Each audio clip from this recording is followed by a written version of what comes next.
बड़ी खुशी की बात है कि कांग्रेस वर्किंग कमेटी का जो सर्वसम्मति से प्रस्ताव था, जो हम लोगों ने राहुल गांधी जी को आग्रह किया था वर्किंग कमेटी ने, उस आग्रह को उन्होंने स्वीकार किया और कांग्रेस पार्लियामेंट्री पार्टी की चेयरपर्सन सोनिया गांधी जी ने राहुल गांधी जी को नमोनित किया है नेता प्रतिपक्ष के रूप में। राहुल गांधी जी के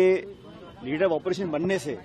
न सिर्फ कांग्रेस में, कांग्रेस कार्यकर्ताओं में, लेकिन पूरा विपक्ष, समूचा जो इंडिया अलायंस है, सभी लोगों में एक ऊर्जा का संचार हुआ है। राहुल गांधी जी ने लगातार इस सरकार को चुनौती दी है, पारदर्शिता की लड़ाई लड़ी है, लोगों की आवाज बनने का काम किया है, संसद के अंदर और संसद के बाहर। आज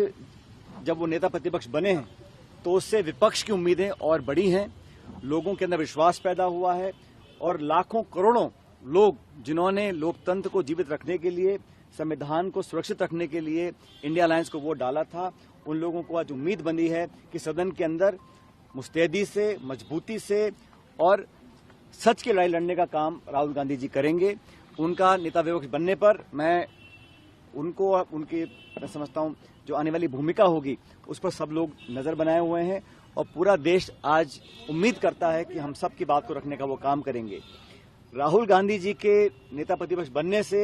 न सिर्फ कांग्रेस को ताकत मिलेगी, लेकिन उस सोच को ताकत मिलेगी जो सोच इस देश में अमन, चैन, प्यार, भाईचारा और संविधान को सुरक्षित बनाने का काम करना चाहती है।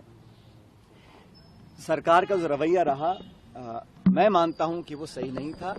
अभी इस पे अंतिम निर्णय नहीं हो पाया है कि आगे क्या होगा, लेकिन परंपरा ये होती है कि अगर स्पीकर बिना चुनाव के चुना जाता है तो डिप्टी स्पीकर का पद विपक्ष को दिया जाता है। जब यूपीए की सरकार थी तब डिप्टी स्पीकर हमेशा विपक्ष के पास था।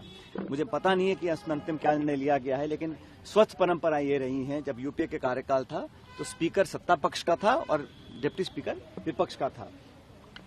लेकिन इस सरकार का जो गठन हुआ है ये एक मिलीजुली सरकार है और किसी भी दल को पूर्ण बहुमत नहीं मिला। और भाजपा जब चुनाव में गई थी तो 303 सांसद उनके थे,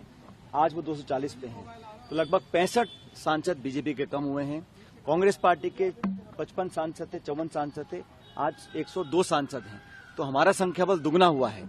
तो हमने जो बात रखी जनता के सामने, जो मैनिफेस्टो बनाया, जिन मुद्दों को लेकर हमने चुनाव लड़ने का काम किया, उन सिद्धांतों को, उन मुद्दों को, उन इश्यूज को, मैनिफेस्टो को हमारे को जनता ने पसंद किया। ये बात सही है कि सरकार दोबारा एनडीए की बनी है, लेकिन भविष्य में क्या होगा मैं नहीं जानता हूं। दो बड़े सहयोगियों के साथ सरकार का निर्माण हुआ है, संभावनाएं आगे क्या बनती हैं कहना मुश्किल होगा, लेकिन मैं इतना चाहता हूं कि नए स्पीकर जो बने हैं राजस्थान से, हमारे ओम बिरला जी, वो दूसरी बार स्पीकर बने हैं लोकसभा के। मैं उम्मीद करता हूं कि वो, जैसा राहुल गांधी जी ने कहा, कि वो निष्पक्षता से काम करेंगे और स्पीकर होने का जो दायित्व होता है उसका मतलब होता है कि प्रत्येक दल को, प्रत्येक सदस्य को बराबरी का मौका मिले और विपक्ष को अपनी बात रखने का पूरा जो उनका दायित्व है उसको पूरा करने का उनको अवसर प्रदान करें।